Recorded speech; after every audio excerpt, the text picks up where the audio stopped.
Welcome to Let's Hear It. Let's Hear It is a podcast for and about the field of foundation and nonprofit communications, produced by its two co-hosts, Eric Brown and Kirk Brown. No relation. Well said, Eric. And I'm Kirk. And I'm Eric. The podcast is sponsored by the College Futures Foundation, which envisions a California where post-secondary education advances equity and unlocks upward mobility now and for generations to come. To learn more, visit collegefutures.org. You can find Let's Hear It on any podcast subscription platform. You can find us online at letshearitcast.com. You can find us on LinkedIn and, yes, even on Instagram. And if you like the show, please, please, please rate us on Apple Podcasts so that more people can find us. So let's get on to the show. And we're back. Welcome in. Come on We're in. glad you found us. We're glad we found you. You We're over here. there. Come in. It's Let's I Hear see It. you. We're so happy to have you. So happy We you are. found us. So happy to be talking with and at you and about things we really care about, including near the you. sum of us. I'm going to ask you to set this up, Eric, but I'm a little starstruck. This is real star power. I know. Wow. I So set know. this up. This is really, wow. This Heather is great. McGhee's on television, and Man alive. she's on Dax Shepard and other things. Do you know what Heather McGhee was doing in February 2024? Please tell me. Interviewing Michelle Obama on Michelle Obama's podcast about Michelle Obama's book. I have heard of both of those people. That's So very impressive. by the transitive property of podcasts, we have now been on Michelle Obama's podcast. So this is great. transitive It's rare property. air. It's We rare are air. 1 degree of separation from Michelle Obama. Heather McGhee. This And is no wow. degrees from Heather McGhee, who is an extraordinary human being. So she's the author of The Sum of Us, What Racism Costs Everyone and How We Can Prosper Together. She's the former CEO of Demos. And we had Sabeel Rahman from Demos, the Think Uh-huh. and Do tank. So we have now had 2 Demos CEOs on the show, Yeah. which I think says something. And she's just an extraordinary writer and person, and she is cool and so much fun to talk to. And I learned from her, and I deeply appreciate her for joining us on the show. So let's talk about a couple of things Heather's created. So of course, there's The Sum of Us, What Racism Costs Everyone and How We Can Prosper Together. That's also been adapted for young readers, which I think is so cool. So there's actually 2 pieces there. And then in addition, Heather has done a podcast, the Sum of Us podcast, breaking down different aspects of the work as she sees it moving forward. And it's super cool to see all that work. And then I do want to say one thing, because there's something very aggressive that's said very early in this podcast. We just got to clean it up. Yeah, you're right. Heather McGhee has said that tater tots are a hate crime. And I just, we're just going to leave it there, leave it at that. But I do want to say, everyone makes their own opinions, makes their own assessments. But I do want to make that statement right up front. You know, tater tots are basically the head cheese of potatoes. You understand that I'm a native Iowan, right? I understand. So that. some of us grew up that, tater tots are their own food group for some of us. So I just want to, just think this isn't really. Let's get some clarity there. We want to address that. We briefly referenced what's the matter with Kansas. I think we now have to add Iowa. Yeah, we do have to. That's another episode. Well, Fair enough. let's get into this. This is Heather McGhee on Let's Hear It, talking about The Sum of Us, What Racism Costs Everyone and How We Can Prosper Together. This is Heather McGhee. We'll listen to the conversation. We'll come back. Welcome to Let's Hear It. My guest today is Heather McGhee. Speaker, advocate, she's the author of The Sum of Us, What Racism Costs Everyone and How We Can Prosper Together. Heather is the former president of Demos. She's chair of the board of Color of Change, and she's a regular contributor on NBC. And oh boy, this is going to be fun. Heather, thank you so much for joining us today. My pleasure, Eric. So I have to tell you, I have to confess to you that I've spent more time preparing for this interview than I have in the 5 years and 100 episodes that we have. And it's a million reasons. One is that I want to do you justice. 2 is that the work that you're doing is speaking to so many of the conversations that we have had over these 5 years. And So my brain gets all mushy, and I'm trying to now kind of disentangle and retangle all of the threads in it. And I think that this conversation is going to be such an important part of what we've been talking about. So I spent an extra time, and that's probably why I'll screw it up. But thank you so much, Heather. I'm delighted to meet you and to have you. This is so cool. I'm glad to be here, Eric, and we'll have fun. I'm planning to have fun. I'm not going to ask you tater tots or French fries. It's an inside joke. You did this really fun conversation with Alicia Garza and I Poo. And that was like the first question they asked you. What are you talking about? Tater tots are a hate crime. I hate tater tots. Offensive. Because we're not there in our relationship yet for me to ask you that question. All right. So let's dive in. Now, you've spent your career working for racial justice. And you wrote this book, The Sum of Us, that helps people understand the high cost of racism to all Americans. So I want to talk about this book, and we'll talk about a whole bunch of other things. But the book is a challenging book. I mean, you spend a fair amount of time talking about the painful, terrible legacies of racism in America. And you begin to suggest how we can undo these legacies. And you claim to be an optimist. And so you're like this book is kind of holding in tension the challenges that we are dealing with on a daily basis and the potential for change and in coming up with a better solution. How do you hold both of these realities? First of all, Eric, I should say I wanted to interrupt you when you said you spent your career working for racial justice. And that's basically true. But I actually spent my whole career working for economic justice. That was really where I got my start. It was why I went into working in public policy and politics. It was because I wanted to fix the economy to make it better for most people who were being very ill-served by the economic elite and the rules that they set. And it wasn't, I'm a Black woman.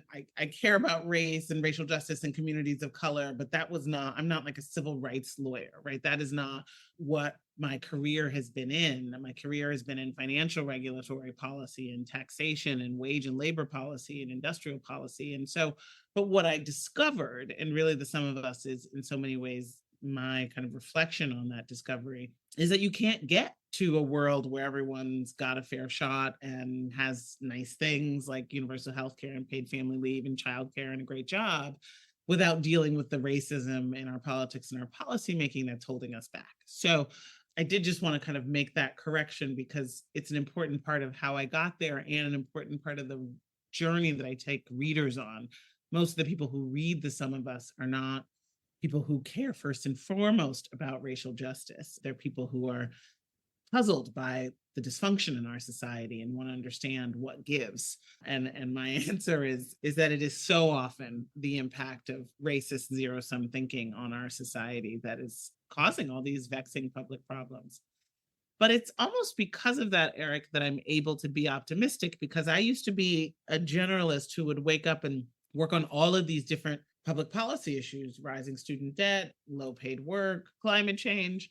And, I think that is something that gets you overwhelmed and exhausted, because it feels like, oh gosh, we are going in the wrong direction on so many different areas. There's just so many issues where the wealthy and the powerful have way too much sway, and there's so much self-sabotage going on of our society. And once you realize that there's sort of a common set of problems and sort of faulty thinking and political dynamics that have so much to do with race, that are kind of a common thread underneath each and every one of these issues, I actually became more optimistic, because I felt like, well, if you could just pull at that common thread, then progress on each of these issues will be closer at hand. And so, fundamentally, Eric, I'm optimistic because I know that decisions by powerful people made the world we're in today, and better decisions can make a better world. And we're not that far off from those better decisions. It tends to be, a few tens of thousands of votes in any given state that can make big swings in our public policy happen. And usually what's stopping us from having a kind of multiracial governing coalition that is oriented towards progress is just how much racism there is in our political election that cycle.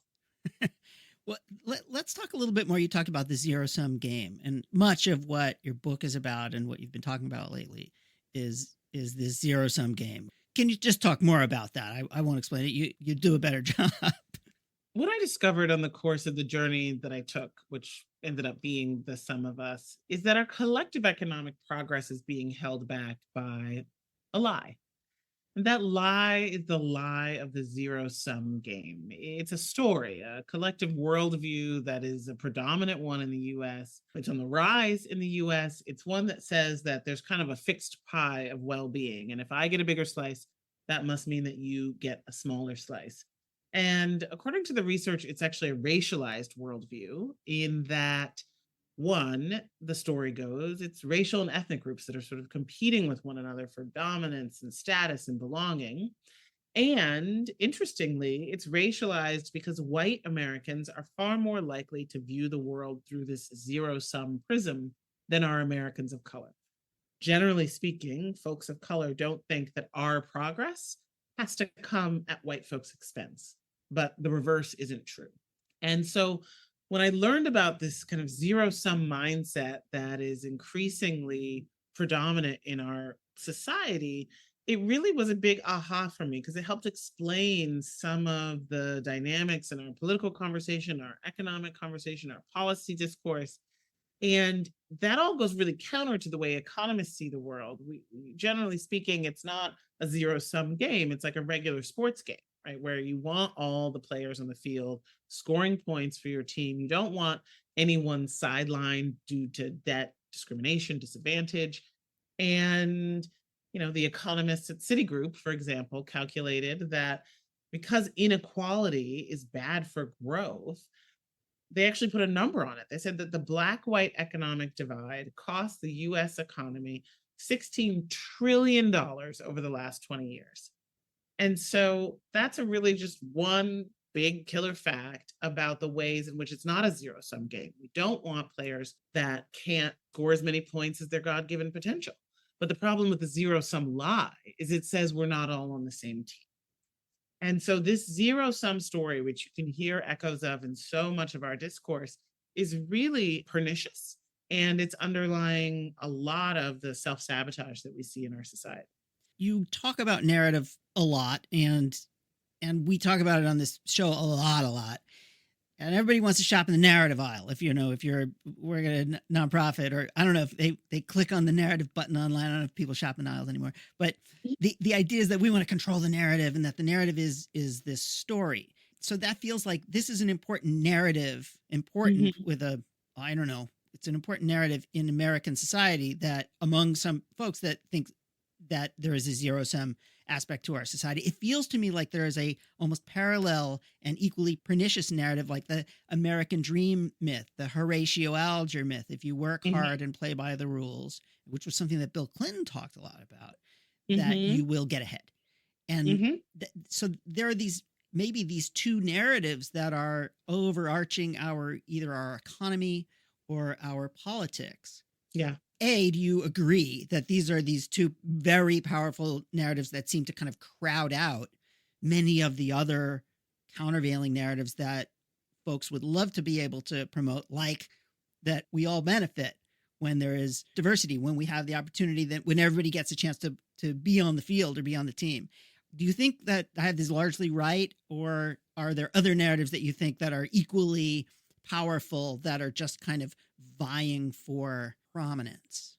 I think that those are largely right. And I think the relationship between them is what's the most interesting to me, because the American dream is an individualistic narrative, right? It is one that says that I control my destiny, and that, there's something embedded in there around a meritocracy, right? The idea that really you get wealthy by being amazing and by working really hard. And the flip side is that if you're not wealthy, you're not amazing and you don't work hard.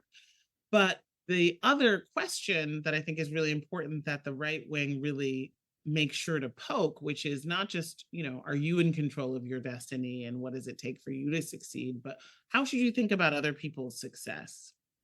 And how should you think about other people making progress? And so that's where the zero sum really kicks in, right? Because so much of what drives the grievance narrative of Trumpism isn't about, I mean, in some ways, like, I wish he was talking more about, like, be rich like me, enroll in Trump University. I'll make the country Trump University, but instead Right. he's talking about, like, you should vote for me because I will stop migrant children.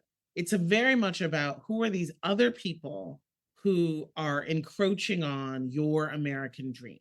And I'm going to beat them down with a stick so that you can flourish. And you argue that this is so self-defeating. And you tell this story about how people would close public pools rather than let Black people swim in them. So white people would close public pools so people would literally drain their own pool to keep other people from being able to experience or join in the same public goods that taxpayers paid for. And then we saw Robert Frank asking what's the matter with Kansas. And apparently he didn't notice that there's a race problem in America. But like wondering out loud, why do people vote against their interests? Can you just say more about that? I mean, you started talking about it, but it seems kind of amazing to me and to others that people would be so self-defeating in their actions, in their politics. You even say that people are more liberal than the people that they elect. Yeah. Yeah. And so I'd love to hear you say more about that. Yeah. I mean, first, like, what are we really talking about here, right? We're talking about the fact that the majority of white Americans have rejected the Democratic candidate for president ever since a Democrat, Lyndon Johnson, signed the Civil Rights and Voting Rights Acts into law, right? And there's never, again, been a white majority support for the Party of the New Deal, which is the party that created the white middle class. And once that New Deal, which was a set of economic public goods from Social Security to the GI Bill to massive investment in housing and the guarantee of mass home ownership, high labor standards and collective bargaining, right? That whole program that created the greatest middle class the world had ever seen, all of it was racially exclusionary in one way or another. And I talk about that in the second chapter of the book. So I make the parallel that the New Deal was kind of like a whites only public pool, of which, there were nearly 2,000 in the country, these big grand resort style public swimming pools that were also part of the New Deal, sort of real solid public good, not an economic public good. And once those public goods were integrated, the promise of our economy being offered to everyone who had contributed to it, not just white people, in the 70s and 80s, in that sort of turbulent time of social change, that was when you really began to see the majority of white voters saying, I don't need to swim in this pool anymore. I don't need this New Deal paradigm that says that government and business and workers are going to, work together to create a high standard of living. No, I'm going to side with the rich white guys. I'm going to side with the Republicans. I'm going to side with the conservatives who are saying that it's all about the market. And what do we really mean when we're talking about the market? Is it like a shopping plaza or a portal or a town square? No, we mean rich people. We mean, the market is big corporations and the people who are successful financially in this rigged economic system. And so that ideological shift away from communitarian politics, away from collectivism, away from the New Deal, is one that has wrought, major havoc over our economic life. It's brought us the inequality era. It's brought us the destruction of labor unions and deindustrialization and a stagnant minimum wage and policy that doesn't keep up with the way families live, right? And of course, who's been impacted by that? Just like a drained pool, everybody.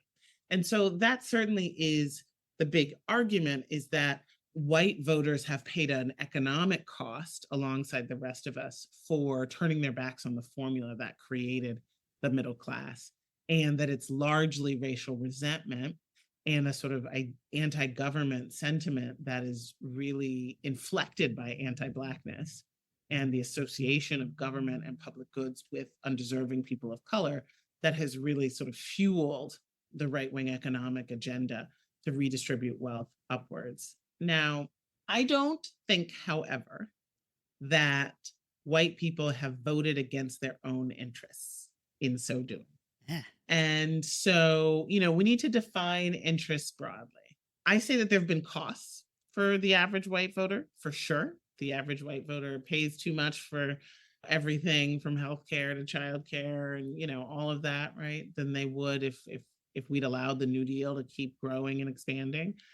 But ultimately, white folks are doing okay, relatively speaking, right? Relative to Black and brown families at every level of education, right?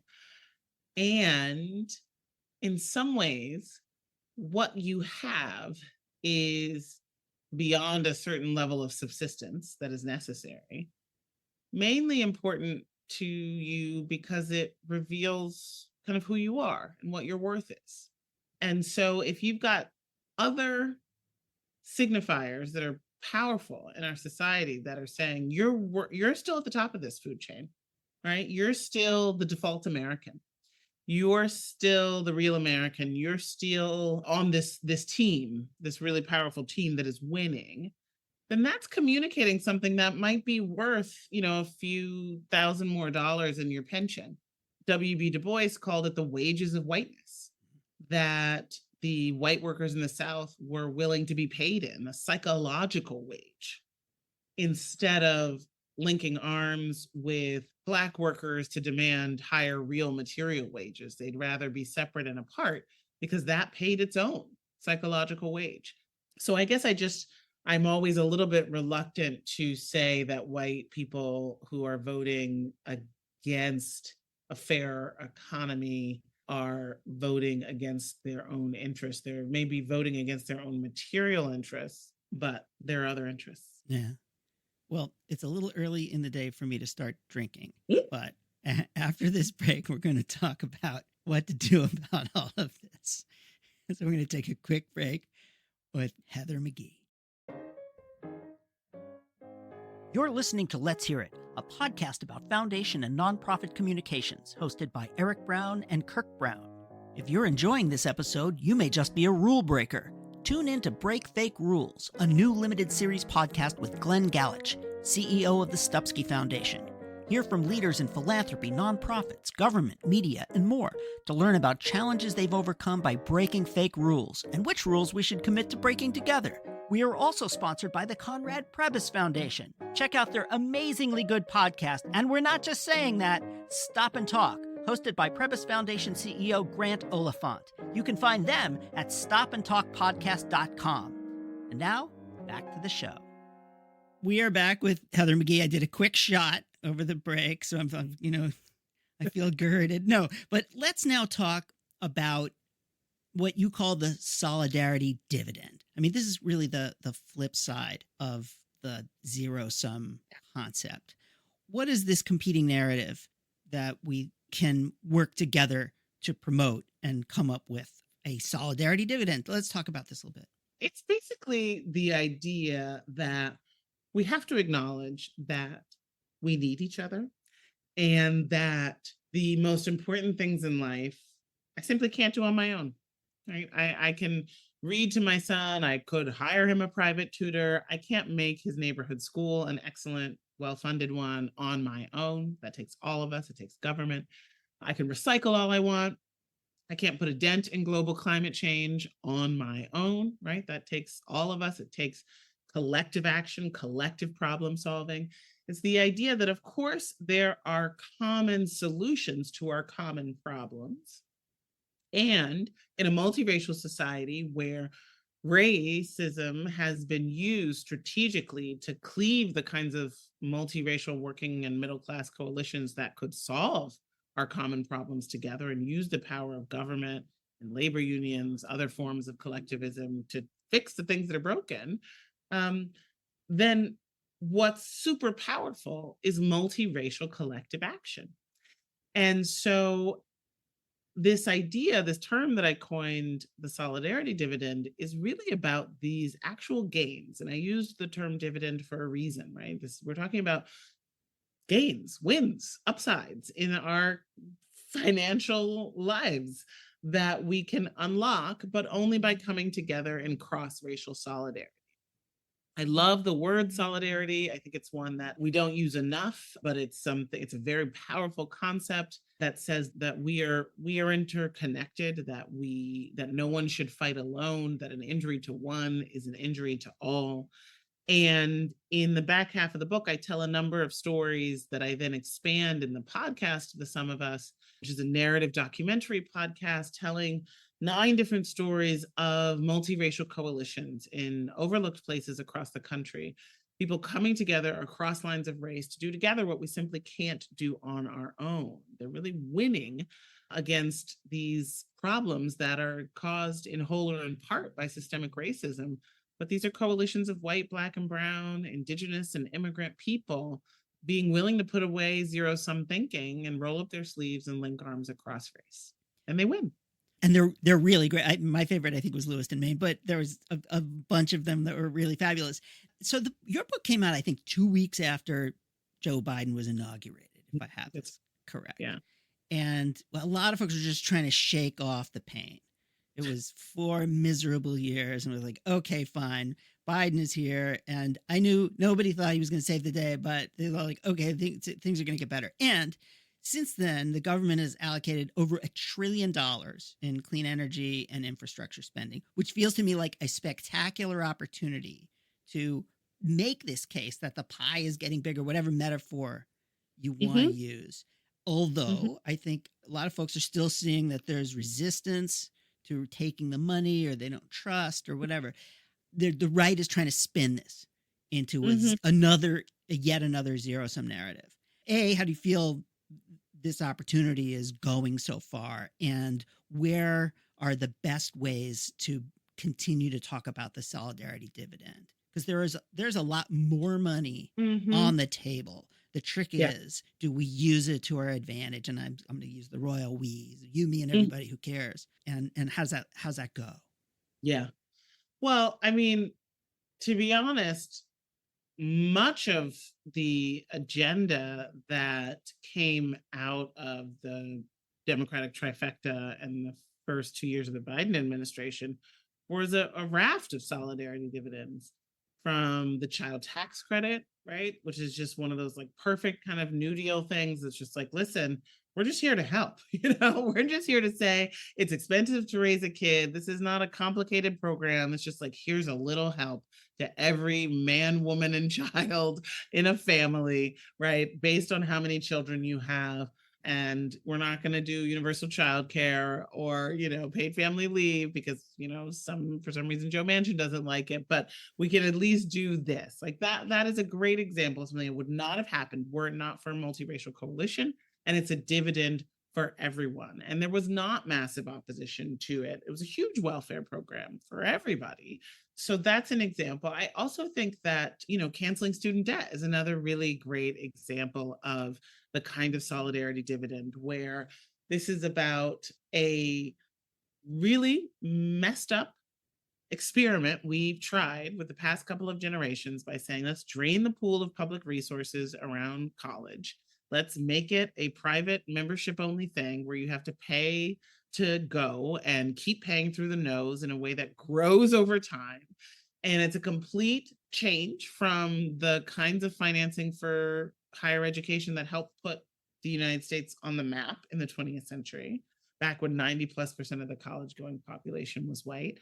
And so when the administration took up a demand that really began in the Black community, saying, we need to cancel this debt. This is a racial equity issue. We've got generations of young people now who were deliberately locked out of wealth building in the 20th century because of the exclusion from the New Deal's largesse.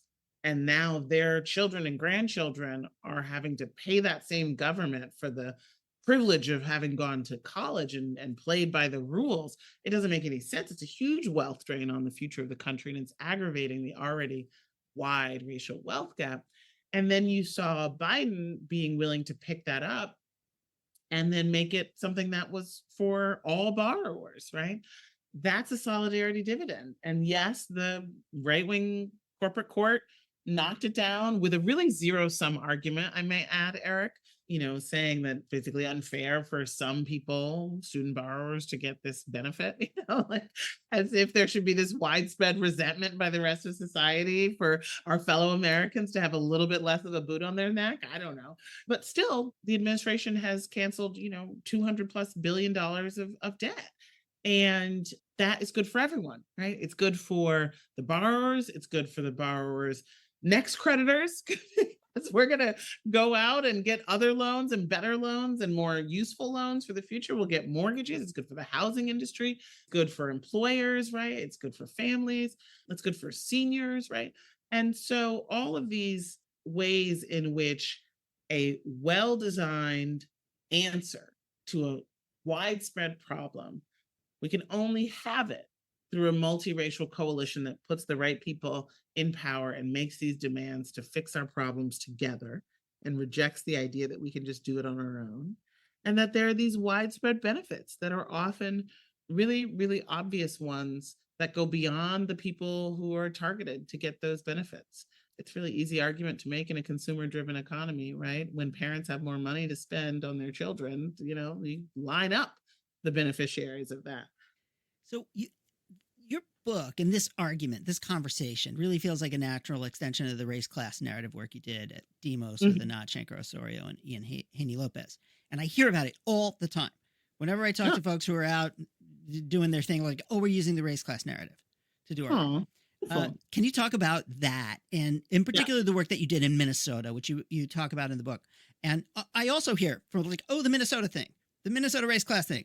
It was a way of taking this approach and putting it into, frankly, a political area. And I think it was 2018. Can you talk a little bit about that and how organizations who are listening right now, I mean, our audience is foundation and nonprofit communications people, can learn from that to apply to their work tomorrow, and they should. Yeah, absolutely. I mean, so the idea for the race class narrative came about because there was a real need in our field. When I was at Demos, when organizations, campaigns, candidates, foundations, people trying to do anything in the world kept running up against the roadblock of strategic racism, right? Stopping us from having nice things and from winning on everything from anti-poverty measures to, education, to housing, to climate, right? There was just a very tried and true playbook of strategic racism looking to wedge voters apart by race in a way that only benefited the entrenched powerful interests, the polluters, the wealthy, etc.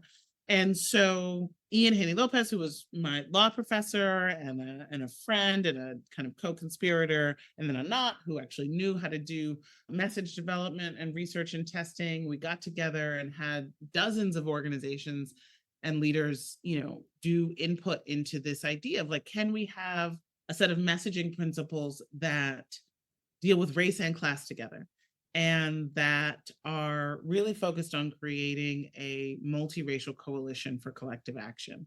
And can we deal with our underlying competing narratives around the role of race, around the role of the government, and around the role of the economy? And I know that you've had Anat on the show before, so I'm sure she's gotten way into the weeds, but mostly she just cursed.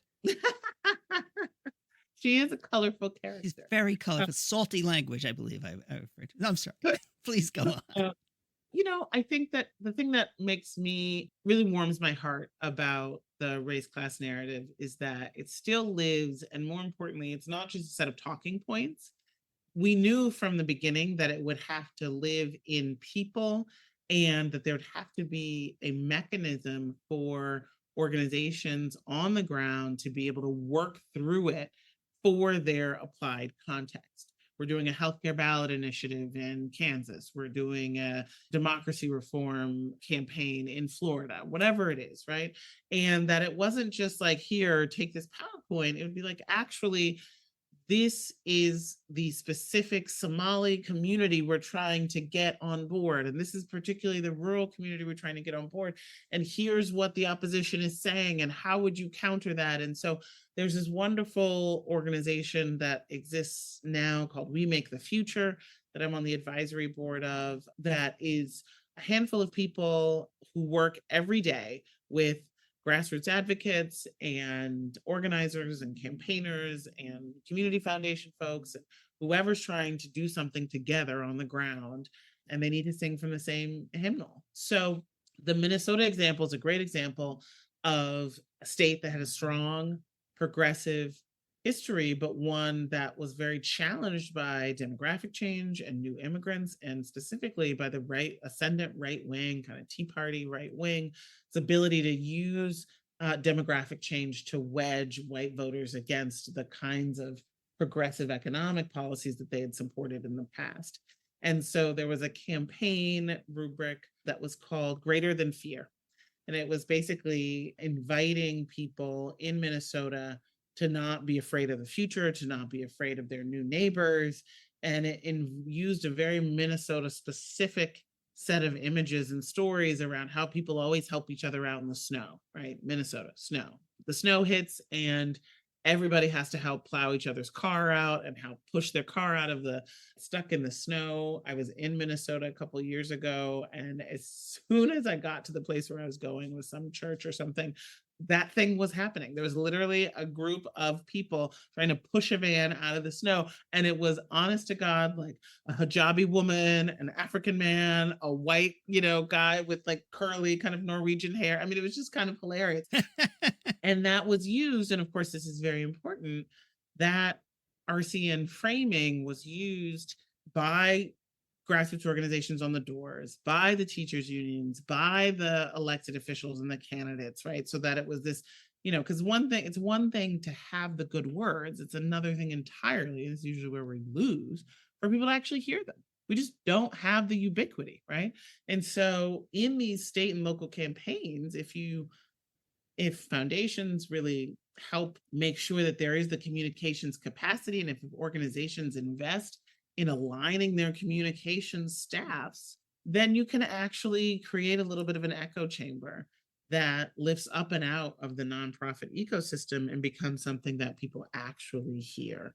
And what we know is that every one of us, and this is not just about getting white people on board, every single one of us as people in this society, we know the right-wing narrative. It is part of us. It has wormed its way into our ear. There's a part of us that will nod along to the idea that everyone's in control of their own destiny, and you got to pull yourself up by your bootstraps. And, there are a lot of people who are just trying to game the system.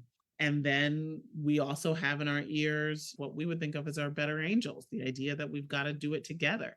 And so the question is just, who's loudest in our ears? Who's the most recent person we've heard be the most compelling about that story before we walk into the polls and before we make decisions? And so that's really the work. Well, we'll definitely link to that on the website as well as the book. There are two other things that are in my head, and we'll just take the time we need to have this conversation because they're really important. One of them, by the way, Rinku Sen calls it the song that you hear in your head. Is her shorthand for that narrative. It actually bypasses the brain's, frontal cortex, and it goes straight to your heart or your soul. It's the story. And and if you can connect with people at that level, obviously you've won in a sense. And it sounds like the Minnesotans were so proud of being Minnesotans who help each other out that they forgot that someone was, dressed differently or looked differently. And you were able to appeal to that in a really effective way. And they felt good about it. And but that wasn't the point that I was trying to make. What I'm hearing in many ways is that if you can shape the narrative, and that is the song, that if you can help people access that song in a way that produces something that is powerful and meaningful and progressive in kind of every sense, then you shape everything. And you talk about how these other narratives have driven economic policy and social policy and housing policy, and goes on and on and on. But if you shape the narrative, you shape everything. Is that an overstatement? I actually had this conversation this morning with a friend, and he pushed back at me. He's like, "Oh, you comms people think everything is about story," but that's not what I'm saying. What do you think about that? So I think that narrative is 80% of the battle. And given what change makers invest in narrative, it's useful to just say it's all the battle, because we need to do so much more work on that than everything else. But I also want to do two things. One, explain that narrative doesn't just mean messaging. It means a common sense. It means the song you hear. And one of the most powerful ways for a new narrative to take hold, or for a neglected narrative to rise and become the dominant one, is through organizing. And, most of the stories that I tell in the book and the podcast, The Sum of Us, are stories about a different narrative, but they're about a different narrative that people began to really see, feel, taste, touch, and hear, and most importantly, believe, because they saw people being willing to put their bodies on the line to fight for that different narrative, and saw them express that different narrative through protest and through strikes and through action and through organizing. You can hear a message and say, yeah, that makes sense. But if you see someone, a fast food worker, being willing to risk their job for $15 an hour, that is much more powerful than hearing the message that we should raise the minimum wage, right? And so I think narrative is more than comms. It's how we get our belief systems about what's right and proper and fair. And most often in our society, it's been organizing and protest that has actually moved the needle on that. But then I also think there is a limitation to all of that narrative building, even the ones that are embodied through struggle, because we have a system of governance that is rigged. And so you can have 88% of the country reject the idea that we should censor what we teach our kids because it might make white students feel bad, right? 88% of the country thinks we need to teach all of American history, the good and the bad. But then we have over a dozen states passing these laws to ban accurate history, right? And that's just because we have these gerrymandered state legislatures. We have a system where there's very little accountability for, crazy right-wing experimentation. And same thing with diversity, right? We have a country that is not anti-diversity, right? And yet we have a 6-3 Supreme Court that is saying that it's illegal for us to try to create the America that most of us believe should be. So narrative is more than just words. It's also actions. And then also narrative can be trounced by raw power, right? Mm-hmm. And our system, my chapter on democracy in the book is called Never a Real Democracy, because I like to remind myself and others that the system was set up to create these ways in which minorities could rule. And that's what we're seeing as the sort of last ditch effort by an elite minority that wants to stop this multiracial majority from ruling. For the record, I totally agree with you. And, oh, by the way, Anat was a great guest. I didn't mean to suggest that she was not. She was one of the best guests we've ever had. Okay, so in just the last couple of minutes that we have, you can't turn around 400 years of history and narrative in an election cycle. But given where we are right now, what gives you the most hope? In so many ways, what gives me the most hope is two things. One, I spend most of my time still going around the country. I need to count up. I think I gave 19 different talks in different parts of the country in the month of March. And so I'm in Kansas City, I'm in central Pennsylvania, I'm in central Missouri, I'm in Ohio, right? I'm really all over these places where, most of the nonprofit industrial complex is not. I'm not mostly interacting with movement folks anymore, which I miss socially, but is very interesting politically for me. And I'm here to tell you, to report back from the front lines, that there is far more curiosity about our racial history. There is far more rejection of this newly empowered anti-diversity movement. There's far more of a desire to work together to solve our problems and to not be as divided than the media would make you think. And that absolutely gives me hope. And what also gives me hope is a related thing, which is that after the summer of 2020 and this massive consciousness raising, what the right wing did was they tried to attack what we read, what we know, what we say, what we think, right? And that's because consciousness raising is the single most powerful force, right? It was an absolute volcano eruption of empathy across race that happened in this country with the movement for Black Lives in 2020. And people woke up. And what the right has really consistently and increasingly feared is an awake, conscious, educated, curious electorate. And so these attacks that are increasingly brazen and ridiculous on what we think and what we read and our ability to just do basic things to try to make our institutions, our education systems, etc., more robust and expand the freedom to learn, they're desperate. And they're desperate because they're trying to sabotage something that's been built. I really don't like using the word backlash to describe this anti-diversity front, because backlash makes it seem like some, equal and opposite natural reaction. But this is a sabotage from a very narrow, self-interested elite. It's a sabotage of something that was built, which is a multiracial, anti-racist consciousness that has continued to show itself in the polls as wanting to reject the politics of divide and conquer. And I obviously hope that it continues to do so in 2024. But I'm here to tell you that the deeper consciousness raising that has happened in this country, you can't undo it. People are not willingly going back to sleep. They're not unlearning what they've learned or unseeing what they saw. Heather McGhee, you give me hope. I really appreciate your time. I just appreciate how you approach this work and the care and real just joy and coolness that you bring to it. It's, Above all, you gotta be cool. I feel it. Thank you so much for talking with us. For your work. And I really just can't thank you enough. Heather McGhee. Wow. Heather McGhee. Tell me about the process. Because honestly, I'm kind of surprised Heather made time for us. I'll be honest. Like Heather talks about doing 19 presentations in 1 month alone. I mean, this is a busy person. Now, granted, let's hear it. As we've established, really good idea. Good we're doing this, but whatever. Congratulations, Eric. Heather McGhee. Anyway, I wouldn't make time for us, Kirk. We barely make time for us, right? Yes.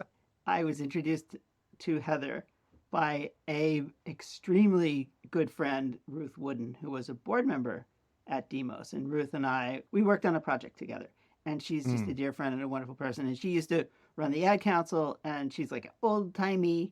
She has been in advertising and communications and marketing and nonprofits and has sat on boards for many, many years. And she's just an extraordinary person. And she just sent a note to Heather, and Heather said, well, if Ruth said I should talk to you, then I suppose I should. And so thank you to Ruth and to Heather for this great connection and this great opportunity to have such an important and meaningful conversation. Well, the genius in the words, can we just talk about the title of what she's done here? Just those 4 words, the sum of us. I just love that. Right. And of course, we're addressing the racism that's at the heart of so many challenges that we see in America. But this framing around this that brings Heather to the work initially, how we can prosper together. And I loved Heather's reflection. Yes, Eric, this work is it's deeply looking at racism and how the issues that have come out of these racial divides. But really what we're talking about here is economic justice. And we cannot fix the economy. We can't make this work for all of us if we don't address the underlying racism. But in that, there's a way we can bring us together. It's genius work. It is so cool to hear about this work. Well, yes. And I mean, I think, was it Goldman Sachs or somebody even put a number on it? Is that 19 trillion? 19 trillion. You can't even comprehend the scale of the resources we're talking about here. Right. So there's a financial component to it. And Heather says that she is not a, by kind of definition, a racial justice advocate, but her work has such implications, and the cost of racism it's not just monetary, it's everything. It affects our soul. It affects who we are as humans, everybody, and the cost of it happens to everyone. And I think that point, I felt that really strongly in this book. And the book is, it's a really, really good book. For starters, it's just a good history book. She goes evidence-based, so much data and evidence. Yeah, she just goes into the history of racism and looks at these implications. Probably the most stark example is when they literally drained the pools, the public pools, once they were desegregated. We also had this conversation about why people in Kansas or white people vote against their interests. And she says it's not really their interest because there are other countervailing interests, like white supremacy is an interest, even if it doesn't have a financial benefit, and even if it has a huge financial cost. And that the pool thing is a perfect example kind of both, which is by draining the pool, white people get to exert their supremacy, even if it means that they don't get to swim anymore. And it just shows the sickness. You can't turn on a television, and you certainly can't turn on cable news without seeing how that sickness is manifested in our society, January 6th and this coming election. So what Heather also does is she presents us with the flip side of that, which is, the dividend that solidarity can produce. That's the especially exciting part of her work, is building this case for how for the solidarity dividend, which you heard in the conversation. I won't repeat it, but that's the point. It's such a genius idea, though. And, I was thinking in other places, Heather has talked about one of the things that drew her to this work is this notion that information in the right hands has power. And of course, that's almost the premise of our podcast, right? Like thinking about how we're working to make this information more readily available, to power communications to create great progress, great support, great positive change. But that notion of the solidarity dividend and what happens when we're interconnected, we recognize that an injury to one is an injury to all. And actually, this is the heart of the podcast that Heather's been doing, is actually lifting up stories. And she talks about this notion of a multiracial coalition supporting change. And it made me think, we think about the different issues. What are the main issues that we need to work on? What do we have to sort out? Is division potentially the main issue? Because it seems like whenever it's possible, the language of division, the framing of division, the fear and the uncertainty, the doubt, this is why trust becomes so important, like eroding that notion of there's actually a real solidarity between people and the work we're trying to do together to create these outsized gains for everybody. And $16 trillion sounds pretty good to me. Like, that sounds like a pretty good starting point in terms of like the progress we could make. I just think this notion of solidarity and the dividend that comes from solidarity, that's the real heart of what Heather's driving towards. And it feels like it's some of the most transformative stuff we've talked about on this podcast. Well, it's funny because I was thinking back to the marriage equality debate, called a debate fight of 10 years ago. And when people said, well, if gay people can marry, if same-sex couples can marry, that weakens the sanctity of marriage, the institution of marriage is weakened. I mean, that is a zero-sum argument about marriage. And that is a play. It's a play that the right has been running for a long time. And with the marriage equality question, that lie was exposed, and there clearly is no, there is a solidarity dividend that this zero-sum game argument around marriage failed, clearly failed, and it fails. It doesn't work for these other issues, but in that's where I think we're starting to see the cracks in the zero-sum argument. So, that's a good start. It's a good understanding that there are ways to begin to build coalitions across race, across and class. And this is where the race-class narrative is so interesting. I love that you brought that in. Yep, I love that you talked about that. Yeah. Yeah, and so you heard about the work that she did with Demos and with Anat Shenker-Osorio. All the roads lead to somewhere, but they all come together, they converge, and how they were able to connect to this deeper conversation, a deeper narrative about who people are. Frankly, this even gives us a short throwback to Robert Perez of 2 weeks ago, when he talked about the upstairs brain and the downstairs brain. And so people were trying to connect or diffuse the downstairs brain and find solidarity and connection in this upstairs brain where you can have empathy and caring. And I think that these pieces, the way they are coming together and the way people are using these narratives to forge political connections, and I agree, message is not narrative. Narrative is deeper, is extraordinary. And it's something that we all need to just continue to do. We need to pay attention, and we need to see how these folks are doing it well and learn from them. I thought your back and forth about narrative was awesome. And, Heather talking about, narrative is not just messaging. It's what you see, feel, taste, touch, hear, believe.